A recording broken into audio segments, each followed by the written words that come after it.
గద్దరన్న గురించి మాట్లాడడమన్నా, గద్దరన్న గురించి పాడడమన్నా మాకు ఆయన చెప్పిన మాటలు, ఆయన రాసిన పాటలు ఎప్పటికీ ఒక ఇన్స్పైర్. మమ్మల్ని కదిలించేది, నడిపించేది ఇదే గ్రౌండ్లో 2002, 2001, 2003 ఈ గ్రౌండ్లోనే వేలాది మందితో తెలంగాణ కోసం కావచ్చు, సామ్రాజ్యవాదానికి వ్యతిరేకంగా జరిగిన సభలు కావచ్చు, రైతాంగ సమస్యల మీద జరిగిన మీటింగ్లు కావచ్చు, ఈ గ్రౌండ్లో అనేక సార్లు ఆడినం, పాడినం. తెలంగాణ కోసం ఇదే ఇందిరా పార్కు చౌరస్తా ఈ స్టేడియంలో కూడా చాలాసార్లు అన్నతో కలిసి ప్రదర్శనలు ఇచ్చినాం. సోమన్న గాశారం బాగలేదు అని అన్నాడు అన్న ఒక మాట. ఎస్, కానీ గద్దరన్న వారసత్వాన్ని కొనసాగించాలనుకుంటే అనేక మంది అమరుల త్యాగాలను గానం చేస్తూ రేపు రాబోయే తరాలకు మరింత సాంస్కృతిక సాహిత్యాన్ని, సంపదను అందించాలంటే గద్దరన్న వారసుడిగా నేను బతకడమే గర్వపడతానన్నా, ఏం బాధపడతలేను. రాజకీయాల్లో ఏడో ఓడొచ్చు, ఏడో గెలవచ్చు, ఏదో జరగవచ్చు. ఏమైనా మా ఆట ఉంది, పాట ఉంది, మాట ఉంది, మన శ్రమ ఉంది. కానీ గద్దరన్న చనిపోయిన తర్వాత ఇంకా అనేక మంది పైలే సంతోషన్న కావచ్చు, జంగు ప్రహ్లాదన్న కావచ్చు, సాయి చందు కావచ్చు, ఎర్ర ఉపాలన్న కావచ్చు, అరుణోదయ రామారావు అన్న కావచ్చు, ఇంకా అనేక మంది నిసారన్న కావచ్చు, అనేక మంది ప్రజాకవులు మన నుంచి విడిపోయిన తర్వాత ఈ తెలుగు నేల మీద వాళ్ళందరి యొక్క ఆశయాలు, వారి వారసత్వాన్ని కొనసాగించాల్సినటువంటి బాధ్యత మన పైన ఉంది. ఆ పాటను భుజాన అందుకొని ఇంత దూరం వచ్చిన వాళ్ళం, ఆ పాటను భుజానికి ఎత్తుకొని ఇంత దూరం ప్రయాణించినటువంటి వాళ్ళం, ఆ పాటలతోటే నియంత్రణను కూడా ఓడగొట్టి, కూలగొట్టి రాజ్యం సాధించిన వాళ్ళం, తెలంగాణని రాష్ట్రాన్ని తెచ్చిన వాళ్ళం, వచ్చిన రాష్ట్రంలో కూడా తిరుగుబాటు గీతమైనటువంటి వాళ్ళం.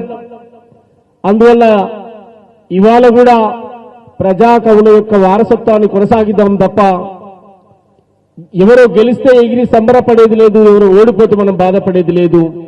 గద్దరన్న ఒకటే మాట అన్నాడు సుందరయ్య విజ్ఞాన కేంద్రంలో, అరే మన పాట గెలిచిందిరా అని నా చేయబట్టుకున్నాడు. మన పాట గెలుసుడేందన్నా అన్న, నువ్వు నిలబడలే, నేను నిలబడలే, మన పాట గెలుసుడేంది అన్న. అరే నువ్వు రాసిన పాటను ముఖ్యమంత్రులే పాడుతుండ్రు బిడ్డ, అంతకంటే ఏం కావాలరా, కుట్ర గట్టిగా చప్పట్లో అన్నాడు గద్దరన్న. నేను అనుకుంటున్నా, ఇవాళ నేను అనుకునేటువంటి సమాజం, నేను అనుకునేటువంటి కవులు, రచయితలు, నేను అనుకునేటువంటి అట్టడుగు వర్గాల నుంచి వచ్చినటువంటి వాళ్ళు ఎవరి చేతిలోకి ఏ రాజ్యాలు రాలేదు. మా చేతిలోకి అలాంటి రాజ్యాలు వచ్చినప్పుడు, మేమనుకునేటువంటి నాయకత్వంలోకి అలాంటి పరిపాలన వచ్చినప్పుడు కదా మేం కోరుకున్న సామాజిక తెలంగాణ, ప్రజాస్వామిక తెలంగాణ, ప్రజల తెలంగాణ, బహుజన తెలంగాణ, అది గద్దరన్న కోరుకున్న తెలంగాణ, వీరన్న కోరుకున్న తెలంగాణ, ఢిల్లీ లలితక్క కోరుకున్న తెలంగాణ, విమలక్క కోరుకున్న తెలంగాణ, అది ఎవరు కోరుకున్న తెలంగాణ అయినా ప్రజలకు ఒక స్వేచ్ఛావాయువులు వచ్చినప్పుడు అది మనం విముక్తి అయినట్టు లెక్క. అంతవరకు దాకా తిరుగుబాటు ఉంటూనే ఉంటది. ఎంతవరకు దాకా జీవులు ఆకలితో అలమటిస్తాయో అంతవరకు దాకా తిరుగుబాటు ఉంటుందని చెప్పాడు గద్దరన్న. ఆగదు ఆగదు ఆగదు ఈ ఆకలి పారు ఆగదు, సాగదు సాగదు సాగదు మీ దోపిడి పాలన సాగదు. ఆగదు ఆగదు ఆగదు ఈ ఆకలి పారు ఆగదు, సాగదు సాగదు సాగదు మీ దోపిడి పాలన సాగదు. కుమ్మరి వాములు మండినై, కమ్మరి కొలిమిలు రగిలినై, మంగళి కత్తులు మెరిసినై, మాదిగ డప్పులు దన దన దన దండోరా మోగించినై ఆగదు ఆగదు ఆగదు ఈ ఆకలి పోరు ఆగదు ఆగదు ఆగదు ఆగదు ఈ ఆకలి పోరు ఆగదు.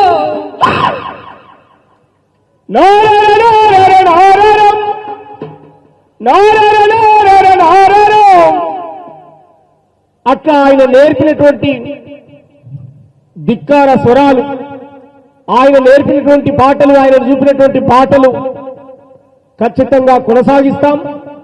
రాలిపోయిన మూగపోయిన గొంతులో రాగం ఎవరు తీసదురో అని పాడిపోయినా కదా, ఇందిరా పార్క్ సాక్షిగా, ఎన్టీఆర్ స్టేడియం సాక్షిగా చెప్తా ఉన్నాం, నీ మూగపోయిన గొంతులో మేము ఖచ్చితంగా రాగం తీస్తాం గద్దరన్నా.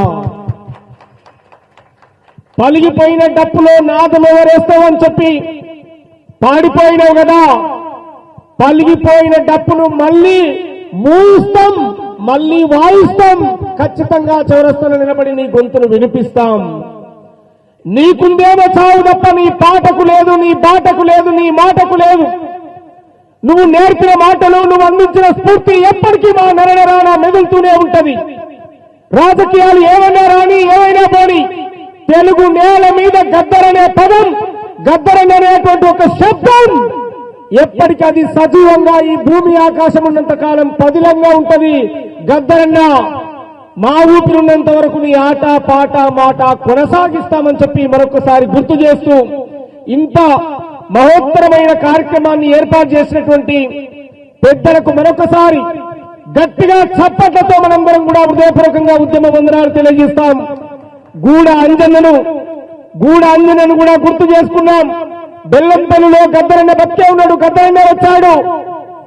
మార్చి 5 అనుకుంటా బహుశా ఆ సభలో చెప్పాడు, బహుశా ఇది నాకు చివరి సభ కావచ్చు, నేను వస్తూనే రాను అని చెప్పి. తిరుమలగిరిలో మహారాజు వీరన్న సభ పడితే ఆ సభకు వచ్చాడు, గంటల తరబడి ఆడాడు పాడాడు, ఇది నా చివరి సభరా అని చెప్పి చెప్పాడు. కానీ అయినా లేదన్నా నువ్వు బతుకుతావు, నువ్వు ఉంటావని చెప్పి అనుకున్నాం.